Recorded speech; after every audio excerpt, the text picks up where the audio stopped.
Hello everybody, and welcome back to the channel. My name is Zero, and in today's video, I'm going to be talking about the newest album by Nate the Space God titled The Bad. Now, if it wasn't obvious, The Bad is a sequel to 2021's The Evil, which is actually the first Nate the Space God album to ever be a direct sequel to a previous project. Chronologically, though, it is a follow-up to 2023's Elusive Vices, which was probably Nate's most experimental and outlandish album to date, focusing on styles such as weirdcore, funk, rave, and even electronic. While it wasn't his magnum opus by any means, it was a very interesting deviation from Nate's typical hip-hop style, and it showed that he's not afraid to go outside the box and try something new, which cements him as a very unique artist compared to most rappers riding the SoundCloud wave today. The Bad is expectedly very reminiscent of The Evil for obvious reasons, and in terms of being a sequel to that album, I think for the most part it does that very well. While this one feels much more melodic and mellow than The Evil, it still features the braggadocious and confident lyrical nature and outstanding performances that he made so prominent on The Evil, and it's mostly to good effect. With the album being more melodic, however, he was able to experiment a lot more with different melodic flows and deliveries, and a great majority of them are very pleasing to the ears and deviated, which works very well over the kind of somber but so orchestral and bombastic production from Lonely Boy. While it is a bit of a stylistic departure from The Evil despite being a sequel, I still consider this album a very worthy follow-up to it, and while I don't think it's as cohesive or interesting as The Evil,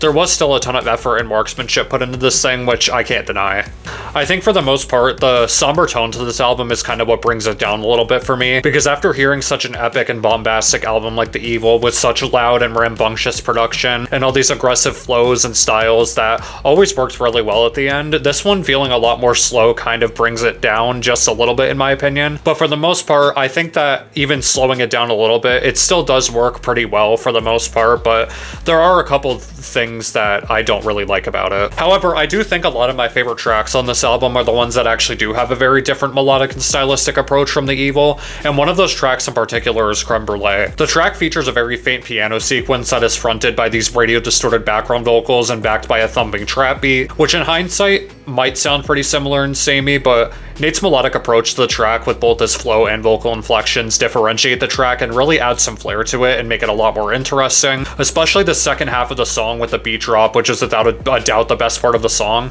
as he changes his flow from a more melodic and like kind of simple one into a more aggressive and nuanced one. It feels super wavy and is overall probably the best part of this song and project as a whole in my opinion. I'd say that the track V.I.Ps Only is probably the prime example of what makes this the same vein as The Evil, and working in its absolute prime, because while the instrumental itself is obviously very melodic and modernized, Nate's stylistic abilities on this track feature a much more lyrical and poetic cadence over an otherwise pretty modern trap beat, and it's what differentiates him from the other melodic rappers such as Travis Scott or Juice WRLD or Trippie Redd, and that was one of the things he did very well on the first project, The Evil, as well, where the more modernized and melodic trap beats, he was able to put these very nuanced and aggressive and otherwise very hip-hop oriented flows over them, which made them work very well. It feels more in line with Logic's Bobby Tarantino series, especially because this beat feels like something straight off of Bobby Tarantino, but Nate's ability to make the track stand out from that lies within his lyrical and poetic abilities. The second verse in particular shows Nate really putting his lyricism and flows to the test,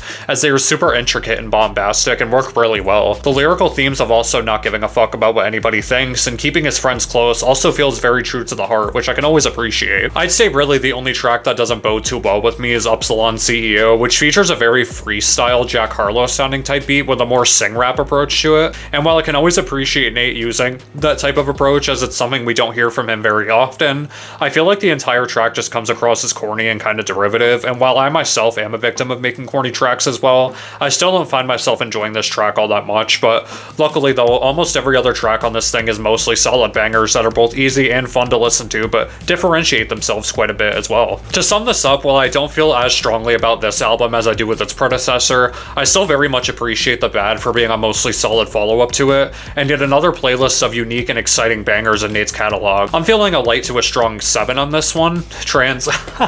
Just kidding. No, but all in all, I am giving Nate's the Space God's newest project, The Bad, a 7 out of 10. Thank you guys so much for watching this review of Nate the Space God's The Bad. If you guys enjoyed this review, make sure you drop a like on it, subscribe, let me know what you want to do next, and until the next one, my name is Zero, and I will see you guys in the next one. Peace.